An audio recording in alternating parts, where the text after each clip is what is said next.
လိုင်းရဲ့အစမှာတော့ဟန်ချက်ညီနေတဲ့လောကကြီးကိုကမောက်ကမဖြစ်အောင်လှုံနိုင်တဲ့မြောက်တစ်ကောင်ကကြောက်တုံးတုံးကနေမွေးဖွားလာပါတယ်။မွေးချင်းမှာပဲသူ့မျက်လုံးနဲ့အားဆိုင်ကြည့်လိုက်တဲ့နဲ့ရောင်ကြည်တန်းတွေထွက်လာပါတယ်။အဲ့ဒီရောင်ကြည်တန်းတွေနဲ့ရှောက်ဆော့နေတာကြောင့်နတ်ပြည်မှာသူ့အမှုတန်းတွေကိုမှားချနေတဲ့ကြောက်စိမ့်နန်းတော်သခင်တရားမင်းကိုသွားထိပါတော့တယ်။တရားမင်းကမြောက်ကလေးကိုရှင်းပြဖို့မှားနေတော့မှပဲဗုဒ္ဓရောက်လာပြီးတားဆီးလိုက်ပါတယ်။ဗုဒ္ဓကဒီမြောက်ဟာဆောင်းအားကြီးပြီးအရေးကြီးတဲ့ကံကြမ္မာတစ်ခုနဲ့မွေးဖွားလာတာမို့သူ့လန်းကိုသူရှာဖွေပါစေလို့မိန့်တော်မူတာကြောင့်တရားမင်းလည်းလွတ်ထားလိုက်ပါတယ်။မြောက်ကလေးကပြေးလွှားရင်ချမ်းမြောက်တွေနဲ့တွေ့လို့သူတို့နဲ့ဝင်ရောဖို့ကြိုးစားပါတယ်။ဒါပေမဲ့အလင်းရောင်တွေကိုမထွက်နဲ့ဆိုတဲ့စကားကိုမလိုက်နာပဲအလင်းနဲ့ထွက်လိုက်တာကြောင့်ရေတကုံတွေကနတ်ဆိုးကြီးထွက်လာပြီးမြောက်ကလေးတစ်ကောင်ကိုဖမ်းသွားပါတယ်။အခြားမြောက်တွေလည်းသူ့ကြောင့်ဒီလိုဖြစ်ရတာဆိုပြီးအုံးကြီးတွေနဲ့ဝိုင်းပေါက်ပြီးနှင်ထုတ်ပါတယ်။မြောက်ကလေးလည်းသူ့နေရာကိုပြန်လာပြီးနတ်ဆိုးကြီးကိုအနိုင်ယူဖို့လေ့ကျင့်ပါတော့တယ်။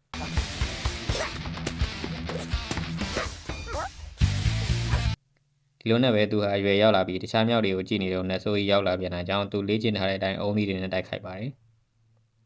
ဒါပေမဲ့နတ်ဆိုးကြီးကမဖြုံမဲမြောက်ကလေးတစ်ကောင်ကိုထပ်ဖမ်းသွားပြန်ပါတယ်။ဒါကြောင့်နတ်ဆိုးကိုအနိုင်ယူဖို့လက်နက်ကောင်းကောင်းတစ်ခုလိုမှန်သဘောပေါက်သွားပြီးသမုဒ္ဒရာတွေကနဂါမင်းစီကနေလက်နက်ယူဖို့ရေထဲကိုခုန်ချလိုက်ပါတယ်။အဲ့ဒီအချိန်မှာနဂါမင်းကြီးကပါတီပေးနေပြီးသမုဒ္ဒရာကြောက်တိုင်ကြီးကိုတုံးပြီးအကြီးကျယ်ဆုံးမုန်တိုင်းကြီးကိုဖန်တီးပြမယ်လို့ပြောနေပါတယ်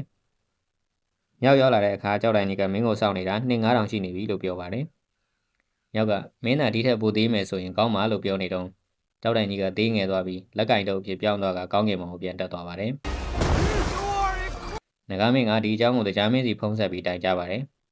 ။တင်နာကြမမှားပါဘူးဖုံးဆက်တိုင်တာဟုတ်ပါတယ်။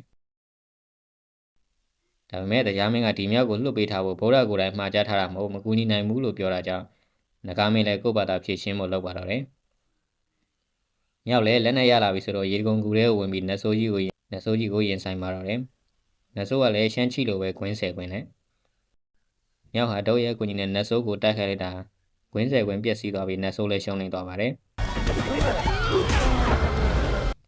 မြောက်တွေကလည်းသူ့ကိုဘယင်ဖြစ်တင်မြောက်ကြပါတယ်။မြောက်အိုကြီးကတော့သဘောမတူပဲဒီမြောက်ဟာအပြင်းလူဖြစ်ပြီးသူ့လက်နက်ကလည်းမသေးမျိုးနမင်းကြီးတွေပဲကင်ဆွဲခွင့်ရှိတယ်လို့ပြောလိုက်တာကြောင့်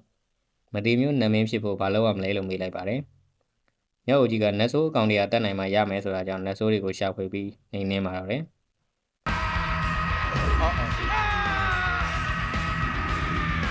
နတ်ဆိုး69ကောင်ကိုနှိမ်နှင်းပြီးနောက်ဆုံးတစ်ကောင်ကိုနှိမ်နှင်းမှုရွာလေးတွေရောက်လာပါတယ်။